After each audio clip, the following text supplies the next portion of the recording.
Il più grande è Marostica con i suoi 14.000 abitanti, Rossano Veneto 9 fino a Enego che sfiora i 1.700 residenti. Sono questi i 4 comuni che si preparano per le elezioni amministrative in una battaglia a suon di voti e preferenze.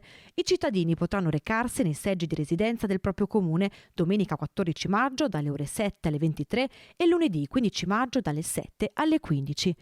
Serviranno un documento di identità, la tessera elettorale, ma soprattutto le idee chiare. Una tornata elettorale, infatti, quella dei 4 comuni pedemontani, che vede sfide politiche avvincenti.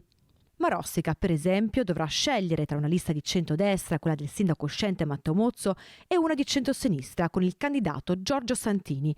A Rossano Veneto, invece, la sfida si gioca tutta al centrodestra tra continuità e nuovi inizi.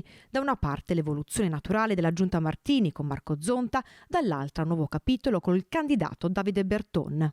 Anche a Enego l'appuntamento con le urne porterà i cittadini a scegliere tra passato e futuro. Da una parte il sindaco uscente Ivo Boscardini e dall'altra il candidato Marco Frison.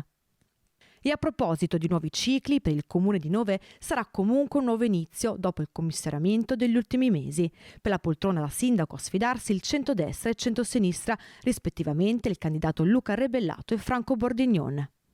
Essendo tutti comuni con meno di 15.000 abitanti, si voterà con un sistema maggioritario ma a turno unico. Il candidato che prenderà più voti quindi sarà automaticamente eletto sindaco,